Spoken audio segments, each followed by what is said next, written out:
ഉപനേതൃ പദവി ഒരു കാരണവശാലും വിട്ടു നൽകാൻ കഴിയില്ല എന്ന നിലപാടിലാണ് അതേസമയത്ത് CPM ഉള്ളത്. നേരത്തെ നടന്ന ഉഭയകക്ഷി ചർച്ചയിലും ഈ നിലപാട് CPM അറിയിച്ചിരുന്നു.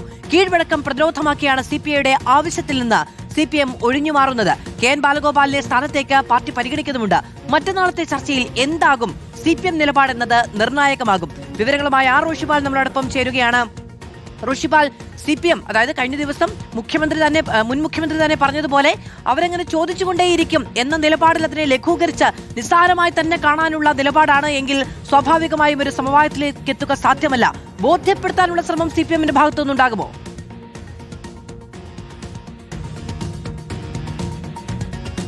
അതും അങ്ങനെയാണ്. കാരണം CPI നിയമസഭാ തെരഞ്ഞെടുപ്പിന് ശേഷം ഇക്കാര്യത്തിൽ അസംതൃപ്തരായി അവർ പരസ്യമായി തന്നെ പലപ്പോഴും ഇതിലുള്ള അവരുടെ നിലപാട് വ്യക്തമാക്കുകയും ചെയ്തതാണ്. അതുകൊണ്ടാണ് ഒരു സമവായ നീക്കം നടക്കുന്നത്. കാര്യങ്ങളൊക്കെ ബോധ്യപ്പെടുത്തി മുന്നോട്ട് പോകാൻ തന്നെയാണ് CPM നേതൃത്വം ശ്രമിക്കുക. CPI ആഗ്രഹിക്കുന്നത് പോലെയുള്ള ഒരു പ്രതികരണമായിരിക്കില്ല CPMന്റെ ഭാഗത്തുണ്ടാവുക, അനുകൂലമായ ഒരു പ്രതികരണമല്ല. പക്ഷേ ഈ പ്രശ്നത്തിനൊരു ശാശ്വത പരിഹാരം കാണാനുള്ള ശ്രമം തന്നെയായിരിക്കും LDF നയിക്കുന്ന CPM നേതൃത്വത്തിന്റെ ഭാഗത്തുണ്ടാവുക. അതുകൊണ്ട് തന്നെ ആ ചർച്ചകൾക്ക്, ഉഭയകക്ഷി ചർച്ചകൾക്ക് വലിയ പ്രാധാന്യമുണ്ട്. ആ കൂടിക്കാഴ്ചയ്ക്ക് പ്രാധാന്യമുണ്ട്. കാരണം വലിയൊരു രാഷ്ട്രീയ തിരിച്ചടിക്ക് ശേഷം LDF തിരിച്ചു വരാനുള്ള ഒരു ശ്രമമാണിപ്പോൾ നടത്തുന്നത്. അതിൻ്റെ ഭാഗമായിട്ട് മുന്നോട്ട് പോകുമ്പോൾ CPMനകത്ത് വിഭാഗീയതയുണ്ട്.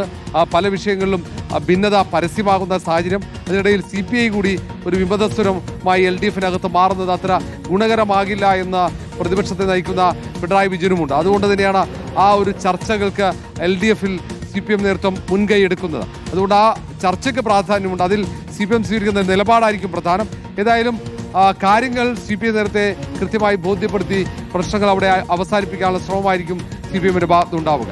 റോഷിപാലാണ് വിവരങ്ങൾ നൽകിയത്. CPI പറഞ്ഞത് നേരത്തെ കേട്ടിരുന്നുവെങ്കിൽ ഈ ഗതി വരില്ലായിരുന്നു എന്ന CPIയുടെ നേതാക്കൾ കഴിഞ്ഞ ദിവസം പിണറായി വിജയന്റെ പ്രതികരണം വന്നതിന് പിന്നാലെ പറഞ്ഞത് നമുക്ക് ഓർമ്മയുണ്ടാകും. അതുകൊണ്ട് CPIയുടെ വാദങ്ങളെ അങ്ങനെ നിസ്സാരവൽക്കരിച്ചു കാണാൻ കഴിയില്ല എന്ന് തന്നെയാണ് അവരിപ്പോഴും ഉറക്കെ പറയുന്നത്.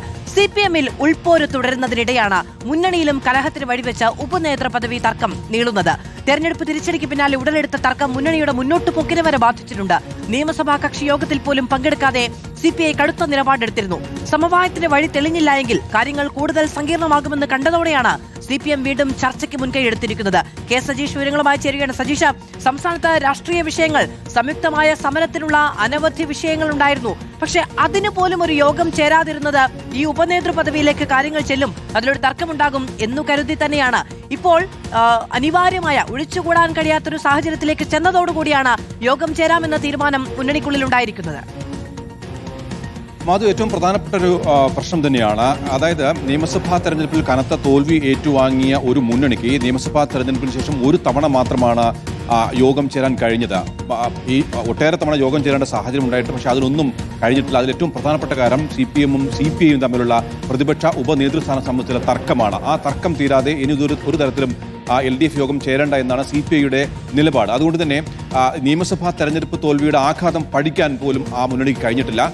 ഒരു തവണ യോഗം ചേർന്നപ്പോൾ അന്ന് നിയമസഭാ തെരഞ്ഞെടുപ്പ് തോൽവി അവലോകനം ചെയ്തില്ല. പകരം എല്ലാ പാർട്ടികളും, മുന്നണിയിലെ എല്ലാ പാർട്ടികളും അവരവരുടെ വിലയിരുത്തൽ നടത്തുക. അതിനുശേഷം ജൂൺ 15 ശേഷം നമുക്ക് യോഗം ചേരാമെന്നാണ് പറഞ്ഞാണ് അന്ന് പിരിഞ്ഞത്. പക്ഷേ ഇതുവരെ അത്തരത്തിലൊരു യോഗത്തിലേക്ക് പോകാൻ ഇടതുമുന്നണിക്ക് കഴിഞ്ഞിട്ടില്ല. മാത്രമല്ല നിയമസഭാ സമ്മേളനത്തിൽ ഒരു തവണ പോലും ഇടതുമുന്നണി പാർലമെന്ററി പാർട്ടി യോഗം വിളിച്ചു ചേർക്കാനോ ഈ 35 MLA-മാരെ ഒരുമിച്ചിരുത്തി കാര്യങ്ങൾ ചർച്ച ചെയ്യാനോ കഴിഞ്ഞിട്ടില്ല. അതെല്ലാം തന്നെ നിയമസഭാ സമ്മേളനത്തിൽ ഇടതുമുന്നണി MLA-മാരുടെ പ്രകടനത്തിൽ മുഴച്ചു നിൽക്കുകയും ചെയ്തു. ഒരു തരത്തിലുള്ള പ്രതിരോധവും സർക്കാരിനെതിരെ നിയമസഭാ സമ്മേളനം നടത്താൻ ഇടതുമുന്നണിക്ക് പലപ്പോഴും കഴിഞ്ഞിട്ടില്ല.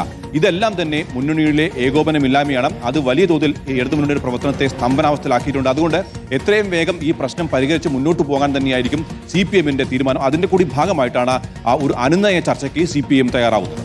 K സജീഷാണ് വിവരങ്ങൾ നൽകിയത്.